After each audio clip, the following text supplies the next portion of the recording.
A coyote at your doorstep? It's not an uncommon sight these days, whether you live in the city or the country. Are there more of them, or are they just not afraid of humans anymore?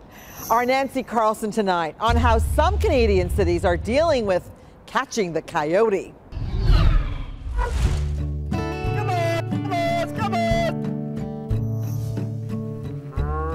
It's everything I ever wanted to do. Following in the footsteps of his father and grandfather, Dwayne Thompson took over his family's ranch 23 years ago. It's a hard life, but he wouldn't have it any other way. It's something that you have to live and breathe because the paycheck is up and down, and if you really love it, then living through it is a lot easier.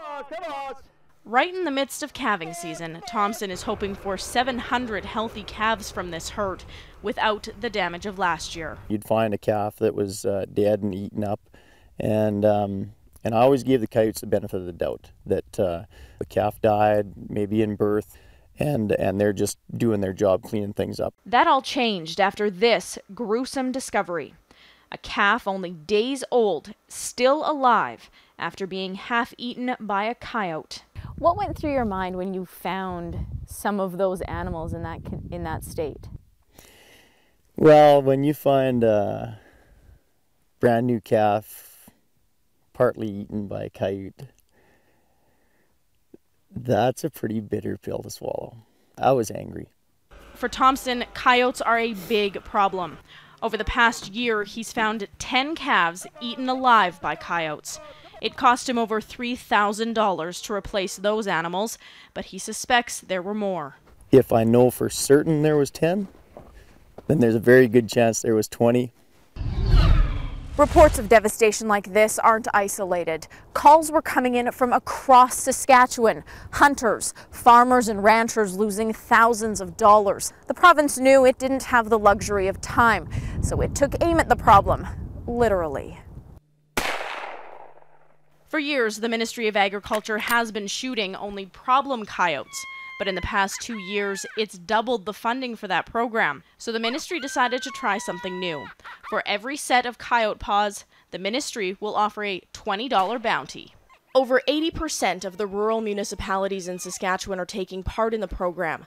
Agriculture Minister Bob Benrod says the residents needed help now, and this was the only solution. We're not trying to eradicate coyotes by any means. We don't want that. They play their part out there, but we certainly need to drop their numbers and try and get them back to where they can live alongside humans out there. Coyotes have always played a role on the prairies. For years, the animals were hunted for their fur, and there was never any hesitation to kill any coyote brave enough to encroach on your land.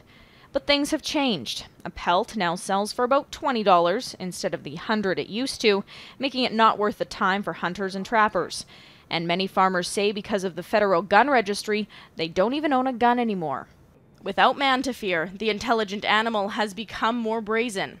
Mike Gollop, a coyote expert with the Ministry of Agriculture, says coyotes have the ability to teach that fearlessness to its pups. If you think about animals that have accommodated to people, like in national parks or around dumps, they'll often tend to be, they just get used to living by people, they become fearless of them. Other coyote experts speculate with so much food available, the animals are having bigger litters, a unique trait of the coyote.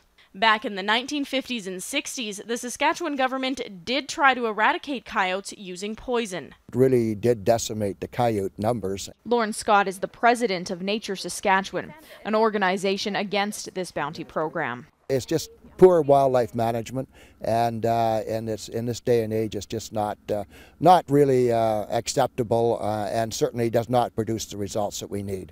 Scott says the government had it right by eliminating only the problem coyotes. He says this coyote cull will only cause bigger problems. For example, gophers are a huge problem in Saskatchewan, and coyotes love to eat gophers. Is this the best way to deal with a problem? Well, I'd be the first one to say I'm not sure. In 4 months, the paws of over 20,000 coyotes have been turned in. To put that into perspective, in a typical year, 25,000 coyotes are killed in the province. But we won't really know what impact this bounty has had on the ecosystem until next spring. Thompson says he's not worried in the least. While the calving season will keep him too busy for hunting, he won't hesitate to take out any coyotes that haven't gotten the message they're not welcome here.